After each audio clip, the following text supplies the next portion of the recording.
عمران خان دوباره په لاهور کې د جلسې کولو اعلان کړی دی. الیمین ګنډاپور عمران خان سره په جیل کې ملاقات کړی دی. نواز شریف لندن تلو ته مکمل تیاری شوې ده. لندن له به کله ځي او نور به ورسره څوک ځي د هغې حوالې سره هم غټ اپډیټس راغلي دي. دې وخت کې سپریم کورټ کې یو غټ صورتحال جوړ دی.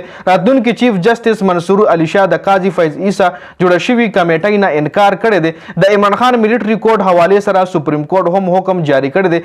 چیف جسټس قاضي فیض عیسی د پی ټی آی د عمران خان کیسونو اوریدلو نه انکار، مطلب عمران خان او د پی ټی آی چې کوم کیسونه دي هغې نه اخوا کېدلو نه چیف جسټس انکار کړی دی. د عمران خان وکیلانو عدم اعتماد هم په ده باندې کړی دی، خو بیا هم دی د عمران خان او د پی ټی آی کیسونو نه اخوا کیږي. دا ټول تفصیلات در سره په دې ویډیو کې شریکوم. ویډیو خپله هم مکمل وګورئ او مخکې ملګرو سره ضرور شریکه کړئ. پرون عمران خان اډیاله جیل کې ضروري خبرې کړې دي چې ړومبی په هغې باندې ډسکشن کوو. عمران خان ویلي دی چې د جمعرات پر ورځ د وکیلانو د عدلیه چې کومه حمله شوې د هغې حوالې سره احتجاج دی. د جمعې پر ورځ به د پی ټی آی خپل احتجاج وي او د هفتې پر ورځ به راولپنډي لیاقت باغ کې د پی ټی آی جلسه وي او که چېرې د دې جلسې اجازت پی ټی آی ته میلاو نه شو نو بیا به دغه جلسه په احتجاج کې بدلیږي او مختلف مقامات باندې به د پی ټی آی د طرفې غټ احتجاجونه کیږي. د پی ټی آی قیادت آلریډي ضلعي انتظامیې ته د جلسې کولو دپاره درخواست ورکړی دی. نو آیا اوس په انتظامیه پی ټی آی ته د جلسې کولو اجازت ورکړي که نه، دا به راتلونکي وخت کې پته لګي. اکثر د جلسې اجازت میلاو شو خو بیا جلسه کې تاسو له معلومه چې لاهور جلسه کې څه شوي، بجلی ورپسې بنده شوې وه، ډوله جلسه ولا خرابه کړې وه. بل عمران خان ویلي دي چې د حکومت پلان 2/3 اکثریت اغشتل دي او بیا ایکسټنشن ورکول دي.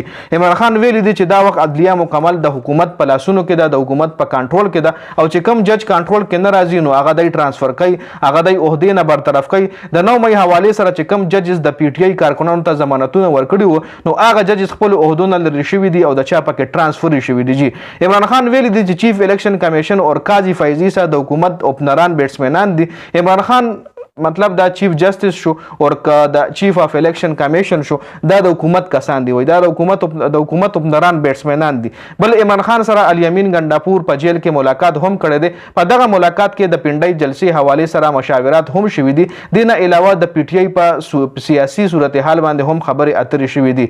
د الیمین ګنډاپور نه علاوه علیما خان هم اډیاله جیل کې خپل رور عمران خان سره ملاقات کړی دی. علیما خان ویلي دي چې کپتان وایي چې په 5 اکتوبر باندې موږ لاهور کې دوباره جلسه کوو په مینار پاکستان کې او که چېرې د جلسې اجازت بیا میلاو نه شو نو موږ به په ټول ملک کې دغه جلسه په احتجاج کې بدلو. جي نواز شریف حوالې سره مخکې هم دا خبر مخې له راغلی چې نواز شریف لندن ته واپس روان دی، خو یو ځل بیا خبر نوي اپډیټس راغلي دي. هغه هم د نواز شریف د روانګۍ حوالې سره چې نواز شریف د راتلو تیاری مکمل شوې ده او دا خبر هم راغلی ده چې راتلونکي یو څو ورځو کې نواز شریف دوباره لندن ته تللی شي او د خبر مطابق نواز شریف لندن کې 2 هفتو قیام دپاره ځي او کېدای شي مریم نواز ورسره هم لاړه شي. خو ګورو به چې نواز شریف 2 هفتو دپاره ځي او که نه زیات ټایم تېروي، ځکه دې نه مخکې هم نواز شریف صرف د 4 هفتو په بهانه باندې لندن له تللی چې بیا 4 کاله پس پاکستان ته واپس راغو. چې هغه هم حکومت چې وله میلاوېدو نو وله راغو، حکومت نه بغیر دی پاکستان کې یو ورځ هم نه تېروي.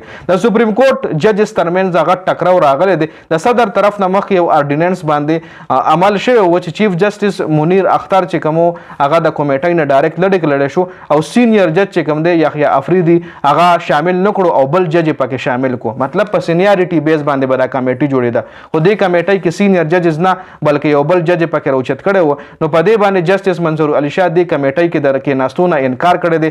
دا کمیټي ځکه جوړېږي اصل کې چې دا کمیټي به راتلونکي کیسونو سماعت دپاره مقرر کوي چې کوم کیس په کوم عدالت کې مقرر کیږي سماعت دپاره دی به فیصله کوي. جي جسټس منصور علي شاه دې کمیټۍ نه انکار کړی دی ځکه چې کوم آرډیننس جاری شو نو قاضي صاحب ډایرکټ په هغې عمل وکړو. چونکې جسټس منصور علي شاه ویلي دي چې قاضي فیض عیسی ته په دې آرډیننس باندې ډایرکټ عمل نو کول پکار، په دې باندې یو فل کورټ اجلاس راغوستل پکارو، مشاورت پې کول پکارو، هغې نه پس په دې باندې بیا عمل درآمد کول پکارو.